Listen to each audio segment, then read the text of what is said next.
یہاں تک کہ عرب میں بھی کوئی اسٹرانگ حکومت نہیں ہوگی. یہ حدیثوں کی روشنی میں اب میں آپ کو بتا رہا ہوں.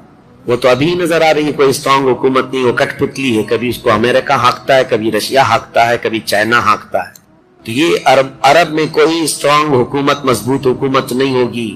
اور مسلمان جب زیادہ قتل ہونے لگیں گے تو سب اکثر ہجرت کر کر کر کے مدینے چلے جائیں گے. جو بچے ہوئے ہوں گے وہ مدینہ طیبہ کی طرف ہجرت کر جائیں گے.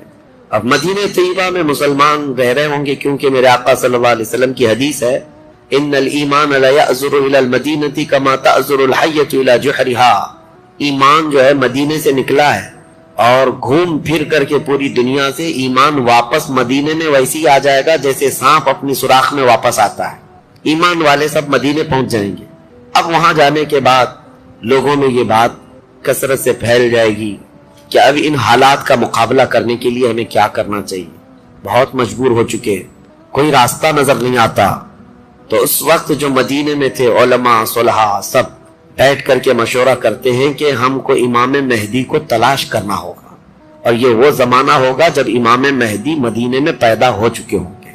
یہ وہ زمانہ ہوگا جب امام مہدی مدینے میں ہوں گے. امام مہدی جن کی بشارت اللہ کے نبی صلی اللہ تعالی علیہ وسلم نے اپنی حدیثوں میں عطا فرمایا, ان کا نام حضور کے نام پر ہوگا, ان کا نام محمد ہوگا, اور ان کے والد کا نام بھی حضور کے والد کے نام پر ہوگا. اور اللہ کریم کی طرف سے بھیجے جانے والے اس روئے زمین کے وہ آخری خلیفہ راشد ہوں گے. مدینہ طیبہ میں وہ ہوں گے, لیکن وہ اپنے آپ کو چھپا کر کے رہ رہے ہوں گے. اب لوگ جب انہیں تلاش کرنے ہوں گے, اس دوران کئی جھوٹے مہدی بھی تیار ہوں گے, کیونکہ امام مہدی کا چیپٹر سب نے پڑھا ہے. جھوٹے مہدی دعویٰ کریں گے لیکن مار کھائیں گے, مریں گے, جیلوں میں جائیں گے. یہ جھوٹے مہدیوں کا یہی ہوتا رہے گا. امام مہدی اپنے آپ کو چھپا رہے ہوں گے کہ کہیں لوگ مجھے پکڑ کر حاکم نہ بنا لے, امام نہ بنا لے. اب لوگ جب تلاش زیادہ کر دیتے ہیں تو پھر امام مہدی کو کچھ لوگ مدینہ طیبہ میں پہچاننے لگتے ہیں. تو امام مہدی مدینہ چھوڑ کر مکہ آ جاتے ہیں, مکہ ہجرت کر کے آ جاتے ہیں. اپنے آپ کو چھپا کر کے رہ رہے تھے مکہ مکرمہ میں. یہی رمضان کا موقع, وہ خانہ کعبہ کا طواف کر رہے ہوں گے, حجر اسود کے قریب لوگ. اچھا یہ بھی میں بتا دوں, جتنے دنیا میں ابدال, اقطاب, اولیاء ہوں گے وہ سب ہجرت کر کے اس وقت مکہ میں پہنچے ہوں گے. مکہ میں سارے اولیاء ہوں گے اس وقت, اور طواف کے دوران سب لوگ پہچان لیں گے امام مہدی کو اور ان کو پکڑ لیں گے, اور ان کا ہاتھ پکڑ کر سارے لوگ کہیں گے اب ہم آپ کے ہاتھ پر بیعت کرتے ہیں, آپ امام برحق ہیں اور آپ ہمارے حاکم ہو جائیں. امام مہدی منع کر رہے ہوتے ہیں. اسی وقت آسمان سے ایک آواز آتی ہے. اس آواز میں خاص یہ کہا جاتا ہے ھذا خلیفۃ اللہ المہدی, یہ اللہ کا خلیفہ مہدی ہے. اس آواز کو سن کر سب ٹوٹ پڑتے ہیں. امام مہدی سب کو بیعت کرتے ہیں, پھر واپس یہی قافلہ لے کر مدینے پہنچتے ہیں روضہ رسول پر. میرے آقا صلی اللہ تعالی علیہ وسلم کی بارگاہ میں جب پہنچتے ہیں تو اہل مدینہ بھی ان کے ہاتھ پر بیعت کرتے ہیں, اور ایک پوری فوج تیار ہوتی ہے. یہ انقلاب کا دور ہے. جتنی جنگیں ان کتوں نے کی تھی, جتنا ظلم رچایا تھا پوری دنیا, اب ریورس ہونے کا ٹائم آ جاتا ہے. حضرت امام مہدی اس فوج کو لے کر ملک شام کی طرف جاتے ہیں. حالات ملک شام کے ایسے ہو چکے ہوں گے کہ ملک شام میں عیسائیوں کی حکومت قائم ہو چکی ہوگی. ابھی تو نہیں ہے, یا انڈائریکٹ ان سے کسی کا تعلق ہے تو یہ ہمیں پتہ نہیں, لیکن حدیث میں یہ ہے کہ عیسائیوں کی حکومت ملک شام میں قائم ہوگی, اور یہودی فتنہ مچا رہے ہوں گے ہر جگہ. قتل عام جو مسلمانوں کا سب سے زیادہ کرنے کی کوشش ہے وہ یہودیوں کی طرف سے. امام مہدی مکہ مکرمہ سے نکل کر ملک شام کی طرف جائیں گے, اور مسلمانوں کی جو قلت تھی, جو چھوٹی سی جماعت تھی, یہ جب نکل کر کے وہاں آئے گی ملک شام, بہت بڑی جنگ ہوگی جس کو ملحمۃ الکبریٰ کہا گیا ہے. امام مہدی کی قیادت میں یہ جنگ ہوگی. سارے کفار, عیسائی, یہودی سب مقابل میں آ جائیں گے. ان کی تعداد جو حدیث میں بتائی گئی ہے وہ 80 جھنڈوں کے نیچے آئیں گے, اور ہر جھنڈے کے نیچے 12,000 لوگ ہوں گے. اور یہ مسلمانوں کی نہیں ہے, یہ کفار و مشرکین کی. تقریباً یہ 9,60,000 کی تعداد بنتی ہے کفار و مشرکین کی. 9,60,000. مسلمانوں کی تعداد کتنی ہوگی یہ تو نہیں پتا. اس کے بعد